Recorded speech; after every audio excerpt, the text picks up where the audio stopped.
اللہ تبارک و تعالی جل جلالہ وعم نوالہ واتم برہانہ وعظم شانہ کی حمد و ثنا اور حضور سرور کائنات مفخر موجودات زینت بزم کائنات دستگیر جہاں غم گزار زمان سید سربراہ حامی بے قسم قائد المرسلین خاتم النبیین احمد مجتبی جناب محمد مصطفیٰ صلی اللہ علیہ وآلہ واصحابہ وبارک وسلم کے دربار گوہر بار میں ہدیہ درود السلام عرض کرنے کے بعد نہایت ہی محتشم سامعین حضرات، رب ذوالجلال کے فضل اور توفیق سے آج ہمارے خطبہ جمعۃ المبارک کا موضوع ہے مسئلہ علم غیب کی 10ویں قسط۔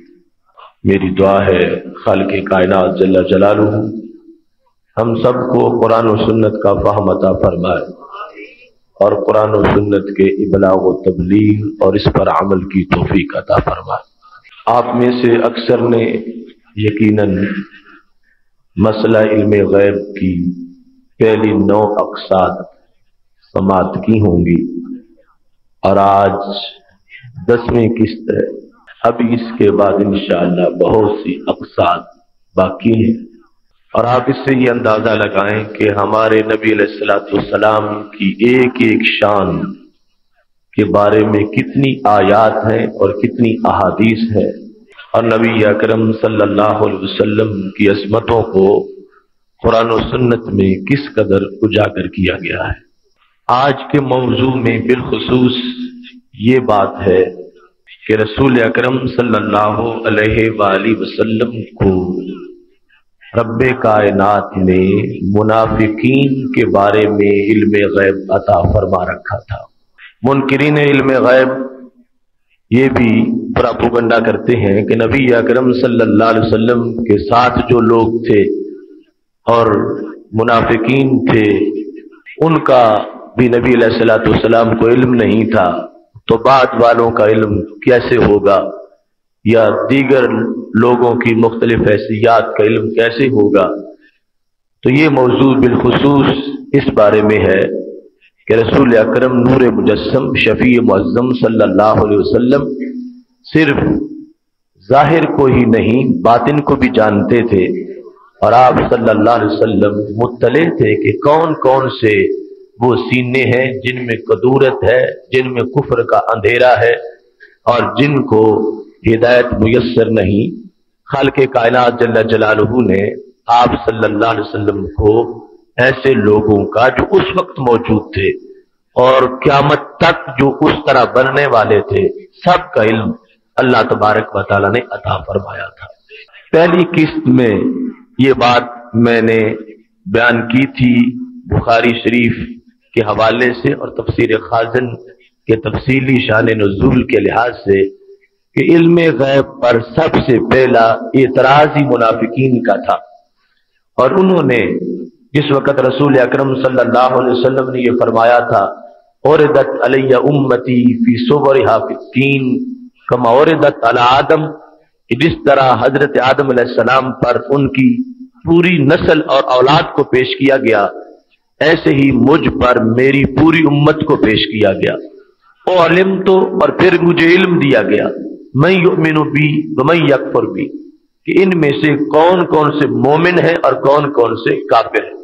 اور یہ میں نے بتایا تھا کہ اس لفظ امت کا یہاں پر مطلب یہ ہے کہ امت کی 2 قسمیں ہیں، ایک ہے امت اجابت اور دوسری امت دعوت۔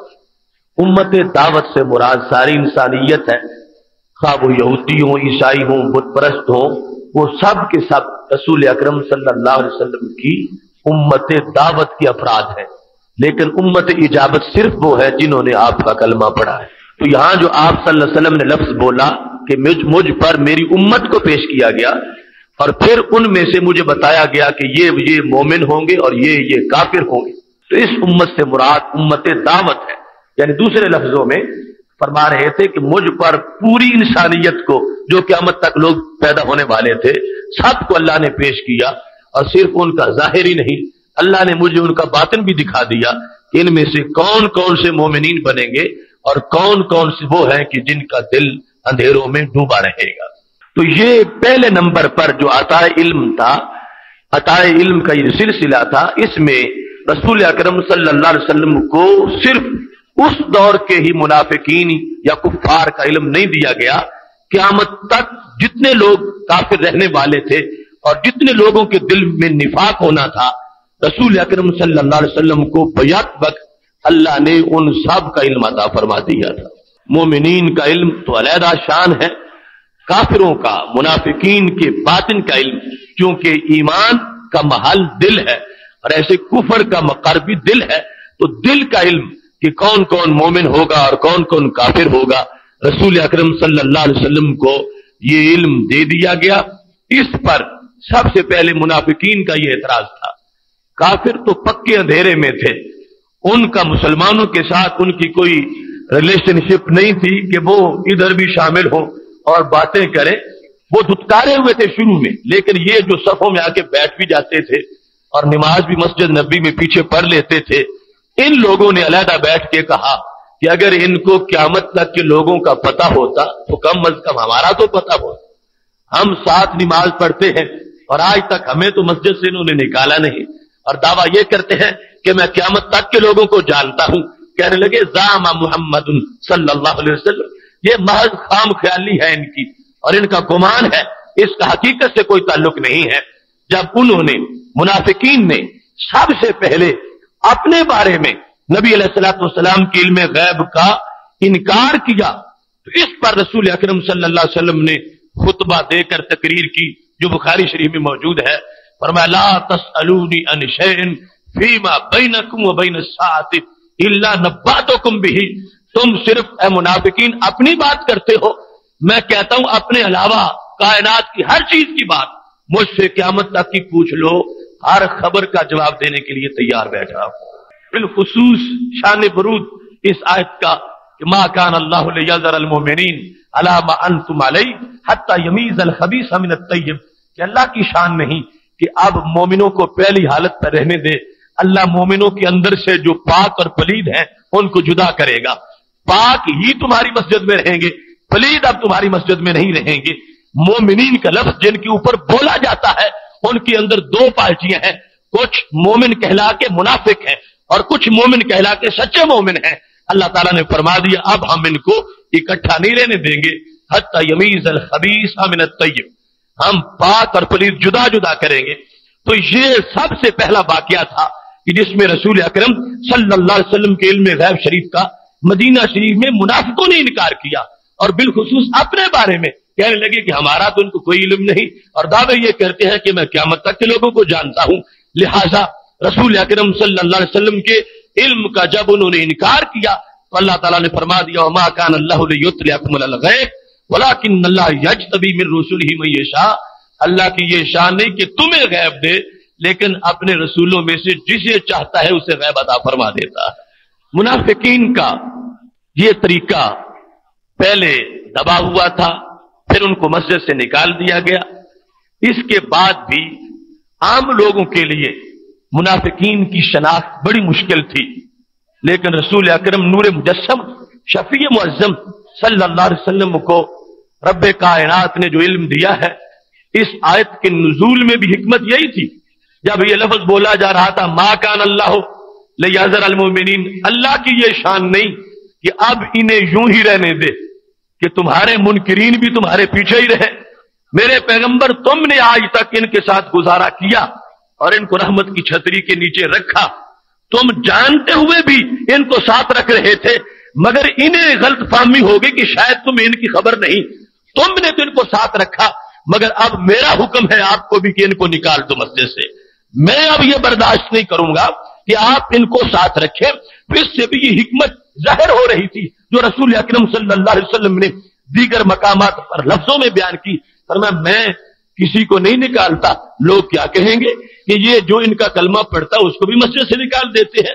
اور بار بار حضرت عمر رضی اللہ تعالیٰ عنہ جب ایسے مواقع پر اجازت مانگتے تھے کہ مجھے اجازت دو میں اس شخص کا سار اتاروں جس نے اعتراض کیا ہے، تو میرے نبی علیہ السلام یہی فرماتے تھے عمر، لوگ یہ کہیں گے کہ جو ان کا کلمہ پڑھتا ہے اس کا بھی سر اتار دیتے ہیں۔ اب اللہ کی طرف سے حکم ان لفظوں میں آیا کہ میرے پیغمبر تم نے تو ان کو چھپائے رکھا، اور تمہاری رحمت کو یہ گوارا نہیں تھا کہ ان کو مسجد سے دھکے دے کر نکالا جائے، لیکن اب یہ میری حکمت کا تقاضا ہے، تمہاری رحمت پر اب اعتراض نہیں ہوگا، اب یہ میرا حکم آ گیا ہے تمہاری طرف سے کہ ان کو جنہوں نے تمہارے علم کا انکار کیا ہے ان کو مسجد سے نکال کر یہ امتیاز کر دو کہ مسجد طیب لوگوں کے لیے بنائی گئی ہے، خبیث لوگوں کے لیے نہیں بنائی گئی۔ یہ جو انکار کر رہے تھے ان کو نکال کے واضح کرو کہ انہوں نے تمہاری اس شان کا انکار کیا ہے جو رب ذوالجلال نے تمہیں عطا فرما رکھی ہے۔ اس کے ساتھ بالخصوص قرآن مجید برہان رشید کی سورہ محمد کی آیات اس بارے میں نص ہے کہ اللہ تعالیٰ نے ہمارے نبی علیہ السلام کو علم منافقین دیا۔ آیت کریمہ ہے ام حسب الذین فی قلوبہم مرض ان لن یخرج اللہ اضغانہم۔ اللہ فرماتا ہے کیا سمجھ لیا ان لوگوں نے جن کے دلوں میں بیماری ہے، کیا ان لن یخرج اللہ اضغانہم، کہ اللہ ان کے دلوں کا گھمنڈ ظاہر نہیں کرے گا۔ ان لوگوں نے یہ سمجھ لیا کہ ان کے دلوں کی بیماری چھپی رہے گی۔ جن کے دلوں میں مرض ہے، یہ جملہ منافقین کا پکا جملہ ہے، جن کے دلوں میں مرض ہے ان کے بارے میں یہ پکا نص کا حکم ہے۔ فرمایا جن کے دلوں میں مرض ہے کیا وہ یہ سمجھتے ہیں کہ ان کا مرض چھپا رہے گا اور ان کے مرض کی کسی کو اطلاع نہیں ہوگی؟ رب فرماتا لو نشاء لاریناکہم، میرے نبی ہم چاہیں تو تم سے چھپ کیا سکتا ہے؟ لو نشاء، اگر ہم چاہیں، لاریناکہم، ہم دکھائیں گے تجھے وہ لوگ، لاریناکہم، اس میں جو علم کی عطا ہے اس کا انداز بھی بیان کیا گیا۔ فرمایا منافقین پردوں میں چھپے، عام انسان ان پردوں کو نہیں سمجھ سکتا، لیکن ہم چاہیں تو ہم ہزار پردے کے اندر چھپا ہوا منافق بھی اے نبی تمہاری آنکھ کے سامنے ننگا کر سکتے ہیں۔ لو نشاء، اگر ہم چاہیں، لاریناک، ہم ضرور تجھے دکھائیں گے، ہم دکھائیں گے تجھ کو، ہم یہ منافقین، ان کا پتہ، ان کی علامتیں، فلا عرفتہم بسیماہم، فرمایا ہمارے نبی آپ ان کا چہرہ دیکھتے ہی ان کے دل تک پہنچ جائیں گے۔ قرآن مجید کی آیت ہے لو نشاء لاریناکہم فلا عرفتہم بسیماہم، اگر ہم چاہیں تو ہم تجھے دکھا دیں گے، کیا فلا عرفتہم بسیماہم، آپ ان کے ماتھے دیکھ کر ان کے دل کی عبارت پڑھیں گے، ان کے چہرے کی علامت سے ہی آپ ان کے دل کو سمجھ جائیں گے۔ اور پھر فرمایا یہ تو تھا لو نشاء، اگر ہم چاہیں، اور پھر فرمایا ہم نے تجھے کیا دے دیا، فلا عرفتہم بسیماہم ولتعرفنہم فی لحن القول، اے ہمارے نبی صلی اللہ علیہ وسلم، ہم نے تمہارے لیے چہرہ دیکھنے کی بھی ضرورت نہیں رکھی کہ تم منافق کا چہرہ دیکھو تو پھر پتا چلے۔ فرمایا دیوار کے پیچھے سے بولے گا، اس کی آواز سے تم جان جاؤ گے کہ یہ منافق ہے۔ وَلَتَعْرِفَنَّهُمْ، آپ ضرور ان کو پہچانتے ہیں، ضرور جانیں گے۔ کیسے؟ دیکھ کر۔ فرمایا نہیں، دیکھنا بھی کوئی ضروری نہیں۔ کیسے؟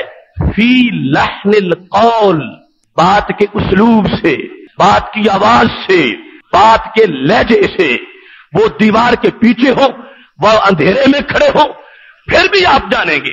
چہرہ ان کا دیکھ کر منافقت کو جاننا یہ بھی بڑا علم ہے، لیکن ہم نے چہرے کی احتیاطی بھی نہیں رکھی۔ اے ہمارے نبی صلی اللہ علیہ وسلم، ہم نے تجھے یہ شان دے دی ہے، اور سورہ محمد میں اللہ کا فرمان ہے فی لحن القول، وہ بولتے جائیں پھر بھی دیکھو گے، اور یہ بھی صرف ان پر حکم مرتب کرنے کے لیے، ورنہ ساری کائنات سمیٹ کر ہاتھ کی ہتھیلی پہ یوں رکھی ہے جیسے رائی کا دانہ ہوتا ہے۔ اس وقت کے منافقین کو بھی دیکھ رہے ہیں اور قیامت تک کے منافقین کو بھی دیکھ رہے ہیں، اور اب بالخصوص شرعی حکم لگانے کے لیے جس میں یہ آواز اور لہجہ ہم نے رکھا ہے تاکہ لوگوں کے سامنے بھی ان کو اب معین کر دو، اور ان کی خود دلیل کی وجہ سے کہ یہ جو بول رہا تھا یہ لوگوں منافق ہے، ورنہ اپنے علم پر تو سب کو بتا سکتے تھے۔ فرما ہم نے سب کچھ تمہارے لیے دلوں کے معاملے بھی کھول کے رکھ دیے ہیں۔ محتشم سامعین حضرات، یہی وجہ ہے کہ جس وقت جنگ تبوک سے واپسی پر منافقین آپس میں باتیں کر رہے تھے، رسول اکرم صلی اللہ علیہ وسلم نے وہ باتیں سن لی اور اللہ نے قرآن کی آیات نازل کر دی۔ اس میں مختلف تفاسیر اور مستند متقدمین کی جو تفاسیر ہیں وہ واقعے کی مختلف جہتوں کو بیان کیا گیا ہے۔ در منصور میں یہ ہے کہ جس وقت تبوک سے واپسی تھی تو منافقین آ رہے تھے اور یہ کہہ رہے تھے، کہنے لگے یظنو، یہ ہمارا نبی معاذ اللہ یہ گمان کرتا ہے، یفتح لہ قصور الشام، کہ اس کے لیے شام کے محلات کھول دیے جائیں گے۔ یہ غیب کی خبر پر اعتراض تھا کہ یہ کہتے ہیں، کیونکہ نبی علیہ السلام کا یہ تبوک کا جنگ تو بعد کا معاملہ ہے، آپ نے جب خندق کے پتھر توڑے تھے اور بڑا پتھر سامنے آ گیا تھا اور صحابہ نے کہا تھا یہ ٹوٹتا نہیں ہے، تو میرے محبوب علیہ السلام نے اللہ اکبر کا پڑھ کے جس وقت اس پہ ہتھوڑا مارا تھا چمک نکلی تھی، فرمایا میں نے دیکھا ہے شام کے محلات میرے غلاموں کے قدموں کے نیچے آ گئے ہیں۔ یہ مضمون ان کے سامنے تھا، تو آپ تنقید کر رہے ہیں۔ علیحدہ آتے ہوئے رات کو کہنے لگے ہمارا نبی معاذ اللہ یہ گمان کرتا ہے کہ شام کا فاتح بن جائے گا اور شام کے محلات اس کے لیے کھل جائیں گے اور شام کے قلعے اس کے لیے مفتوح ہو جائیں گے اور وہاں ان کے جھنڈے لہرائیں گے، یہ گمان کرتا ہے، حالانکہ ان کو ایسا کوئی علم نہیں۔ دیکھو ہم اب کتنی کوشش کر رہے ہیں جنگوں میں جہادوں میں، یہاں معاملہ جو ہے وہ کتنا زبردست مقابلہ ہے، شام تک ان کے امتی کیسے پہنچیں گے؟ یہ انہوں نے رسول اکرم صلی اللہ علیہ وسلم کے بارے میں جب بات کی، نبی علیہ الصلوۃ والسلام کو ان کی ان باتوں کا پتہ چل گیا۔ مدینہ شریف میں پہنچے، فرمایا فلاں فلاں لوگ آ جاؤ، ان کو بٹھا لیا، فرمایا تم نے یہ باتیں کی ہیں؟ تو کہنے لگے ہم نے تو کوئی بات ایسی نہیں کی۔ جب یہ مکالمہ ہو رہا تھا تو خالق کائنات جل جلالہ نے آیت کی شکل میں اس کو بیان کر کے قیامت تک کے مومنوں کے لیے راہ نجات کو واضح کر دیا۔ رسول اکرم صلی اللہ علیہ وسلم نے ان کی غیب میں اس گفتگو کو پکڑ لیا کہ تم نے میرے بارے میں یہ کہا اور بالخصوص میرے علم پر تم نے اعتراض کیا اور تم نے میری خبر پر تنقید کی اور تم نے میرا مذاق اڑایا اور تم نے یہ کہا کہ یہ کیسے فاتح بن سکتے ہیں۔ یاد رکھو علم غیب کا منکر ہونا یہ بھی بہت بڑا جرم ہے، لیکن اس کو رنگ مذاق میں بیان کرنا اس سے بھی بڑی ہلاکت ہے، اور یہ دونوں غلطیاں ان لوگوں میں موجود تھیں اور آج بھی ان کے نقش قدم پہ چلنے والے لوگوں کا انداز مذاق والا ہوتا ہے۔ آیت قرآن کو سن کر ان لوگوں کو اپنا محاسبہ کرنا چاہیے کہ وہ جو تبوک سے واپسی پر لوگ آ رہے تھے ان میں کسی نے بت کو سجدہ نہیں کیا تھا، ان میں سے کسی شخص نے نماز کی فرضیت کا انکار نہیں کیا تھا۔ انہوں نے کیا کہا تھا؟ انہوں نے طرز مذاق میں یہ کہا دیکھو یہ نبی خبریں دیتے ہیں کہ شام فتح ہو جائے گا، کیسے ہو سکتا ہے؟ انہوں نے مذاق کے طور پر جب ہمارے نبی علیہ السلام کے علم غیب پر انکار کیا اور تنقید اور اعتراض کیا، خالق کائنات جل جلالہ نے آیت کو نازل فرما دیا، وَلَئِن سَأَلْتَهُمْ لَيَقُولُنَّ إِنَّمَا كُنَّا نَخُوضُ وَنَلْعَبُ۔ میرے نبی اب جب ان سے آپ پوچھو گے کہ تم کیا کہہ رہے تھے، فرمایا یہ ضرور کہیں گے انما كنا نخوض ونلعب، کہ محض ہم تو ہنسی کھیل میں تھے، رات کا وقت تھا، سفر بڑا لمبا تھا، سفر گزارنا تھا، تو ہم نے ایک سٹوری شروع کی ہوئی تھی اور ہم کوئی غدار نہیں ہے اور ہم کوئی منافق نہیں ہے اور ہم کوئی بے وفا نہیں ہے۔ اللہ فرماتا ہے میں نے بھی سنا، میرے نبی تم نے بھی سنا۔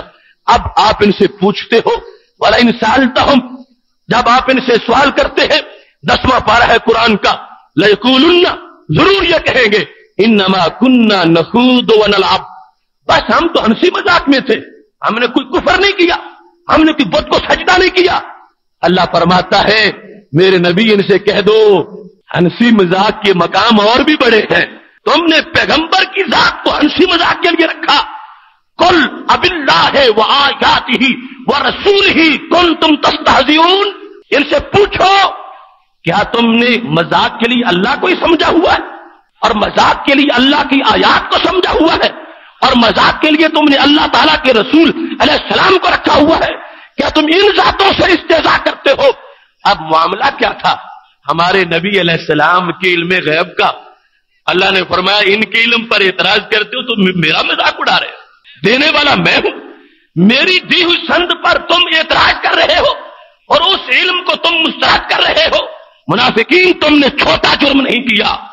اب اللہ و آیاتہ و رسولہ، تم نے اللہ کا مذاق اڑایا، تم نے اللہ تعالی کے رسول صلی اللہ علیہ وسلم کا مذاق اڑایا اور تم نے آیات قرآن کا مذاق اڑایا. تم اس کو معمولی نہ کہو، سمجھو خالق کائنات نے فیصلہ کر دیا. لا تعتذروا قد کفرتم بعد ایمانکم.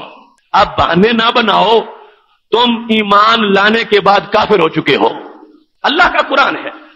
لا تعتذروا، گزر نہ کرو، بہانے کیوں بناتے ہو؟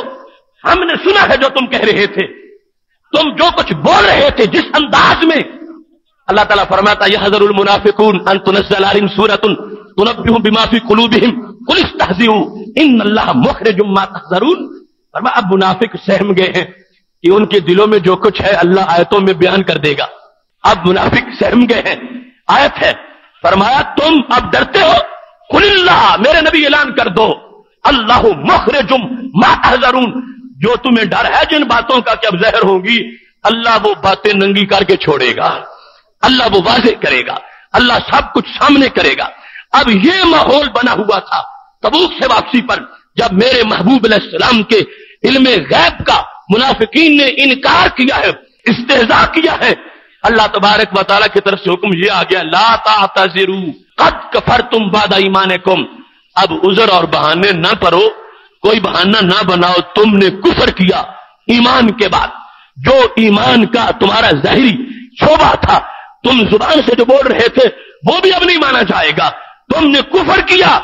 اب یہ لفظ کفر جو قرآن میں آیا ہے کس بات پر؟ ان لوگوں کا جرم کیا تھا؟ ان لوگوں کا کیا جرم تھا کہ قرآن کہتا کفر تم بعد ایمانکم، ایمان کے بعد تم کافر ہو گئے. یہ اس صورت میں نہیں کہ انہوں نے کہیں بت کو رستے میں سجدہ کیا، یا انہوں نے اللہ کی توحید کا انکار کر دیا، یا انہوں نے باس بعد الموت کا انکار کر دیا، یا انہوں نے ایمان بالملائکہ اور ایمان بالکتب کو چھوڑ دیا، یا انہوں نے نماز کی فرضیت کا انکار کر دیا. نہیں نہیں میرے بھائیوں، انہوں نے ہمارے نبی علیہ السلام کے علم کا انکار کیا اور اس کو مذاق کی شکل میں بیان کیا. اللہ فرما رہا ہے اب معافیاں نہ مانگو، تم عذر پیش کر رہے ہو، یہ محض بہانے ہیں. ہم جاننے والے ہیں قد کفرتم بعد ایمانکم، تم ایمان لانے کے بعد کافر ہو گئے ہو. اور ہم نے اپنے محبوب علیہ السلام کے کان اتنے وسیع بنا رکھے ہیں، تم جہاں بول رہے تھے یہ تمہاری باتوں کو سن رہے تھے. دوسرا شان نزول یہ ہے کہ جس وقت رسول اکرم نور مجسم شفیع معظم صلی اللہ علیہ وسلم رات کو سفر کر رہے ہیں تو منافقین پیچھے پیچھے ہیں اور کیا بولتے ہیں؟ طبرانی نے موجم کبیر میں جو لکھا ہے، کہنے لگے کہ یحدثنا محمد صلی اللہ علیہ وسلم ان ناقۃ فلان فی مقام فلان فی یوم قضا وما یدریہ بالغیب، کہ ہمیں یہ نبی یوں بیان کرتے ہیں، اتنا بھی بیان کر دیتے ہیں کہ اس وقت فلاں کی گم شدہ اونٹنی فلاں صحرا میں کھڑی ہے، فلاں درخت کے پاس ہے اور فلاں جگہ ہے. یہ باتیں بھی ہمیں ویسے بیان تو کرتے رہتے ہیں، لیکن وما یدریہ بالغیب، ان کو غیب کا کیا پتا، یہ غیب کیا جانے. خبریں دیتے ہیں مگر یہ سچی نہیں ہوتی. معاذ اللہ، وما یدریہ بالغیب، ان کو غیب کا پتہ ہی کوئی نہیں، یہ غیب جانتے ہی نہیں ہے. جس وقت انہوں نے یہ بات کی تو اللہ فرماتا ہے قد کفرتم بعد ایمانکم، ایمان لانے کے بعد تم کافر ہو گئے ہو. تم نے کیوں استہزاء کیا، تم نے کیوں توہین کی اور کیوں تم نے یہ بات بیان کی. یہاں یہ مضمون بھی بڑا قابل غور ہے کہ نبی علیہ الصلوۃ والسلام کے بارے میں بولتے ہوئے کتنا بندے کو محتاط ہونا چاہیے. اب یہاں وہ بظاہر ایک جملہ بول رہے ہیں لیکن اس کا مضمون اپنی جگہ کہ وہ کتنا گندا ہے، لیکن اس کا طریقہ جو ہے اس پر خاص گرفت کی گئی ہے. اللہ تعالیٰ فرماتا ہے قل استہزئوا، میرے نبی ان سے کہہ دو کر لے جتنا کرنا ہے مزہ. قل استہزئوا، جس طرح اللہ تعالیٰ فرماتا ہے قل اعملوا، جو کچھ تم نے کرنا ہے کر لو، میں قیامت کے دن پوچھوں گا تم سے. کفر کرنا ہے تو کر لو، یہ مطلب نہیں کہ میں خوش ہوں کفر کرو، یہ مطلب ہے کہ میں پوچھوں گا تم کیا کر رہے ہو. ایسے ہی فرما دیا میرے نبی صلی اللہ علیہ وسلم قیامت تک کے ایسے لوگوں کو فرما دو کر لے مذاق، کیا تمہارا بگاڑ سکیں گے؟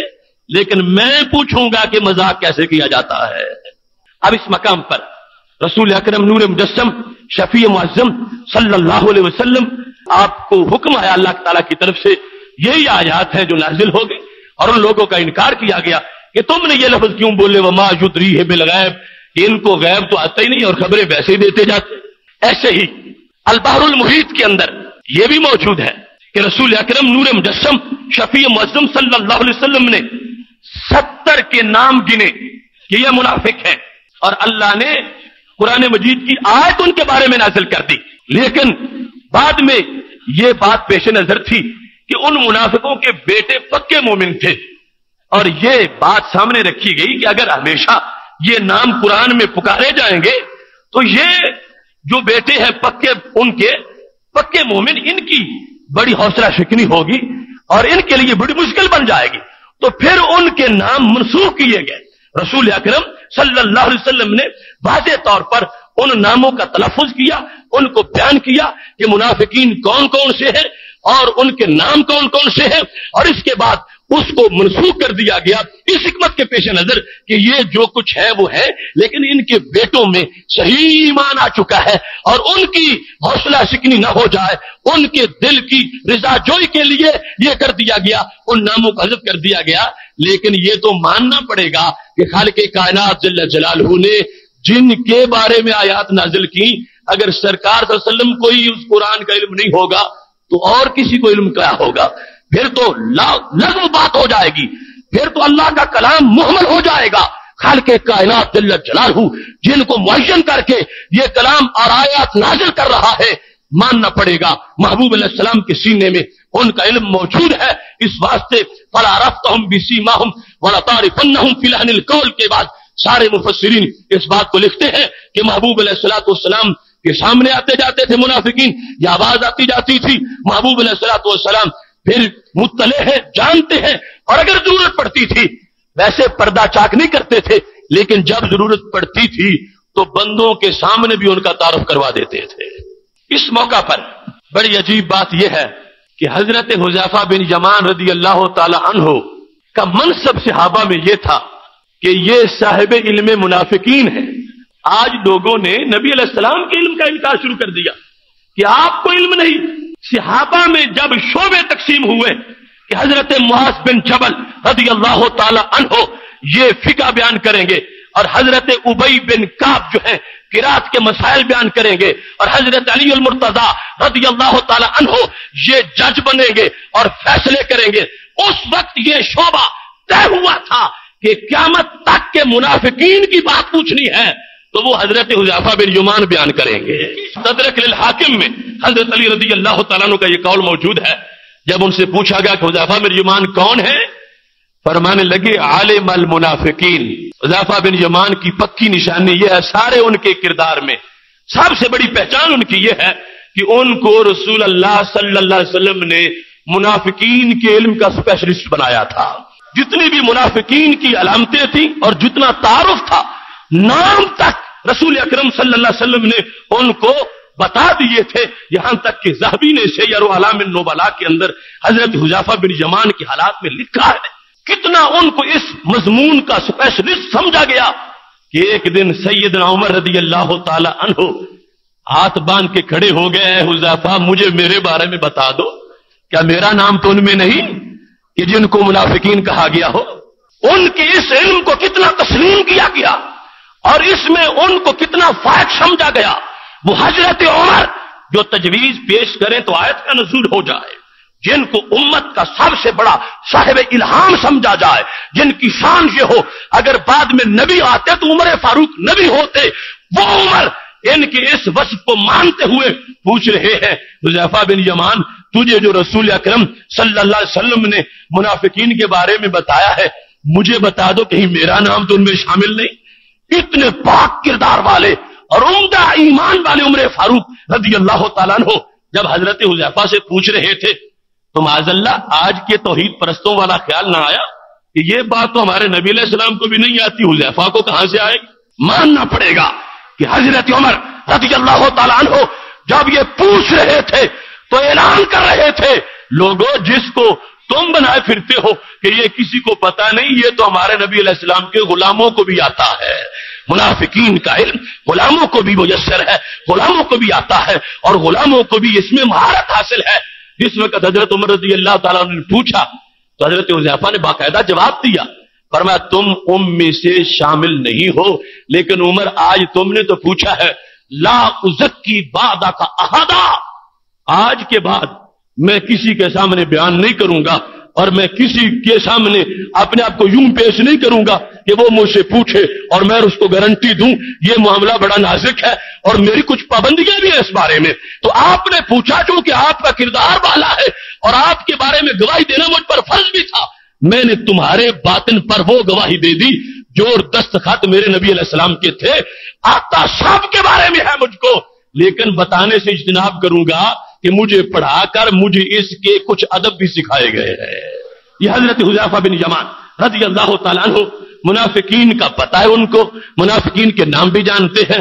اور پھر بڑی لذیذ بات ہے، طبرانی نے موجم کبیر میں اس کو لکھا ہے کہ ایک دن حضرت حذیفہ بن یمان رضی اللہ تعالیٰ عنہ سے پوچھا گیا، حذیفہ یہ تو بتاؤ کہ جو دیگر صحابہ کو علم نہیں آتا تھا تمہیں کیسے آ گیا؟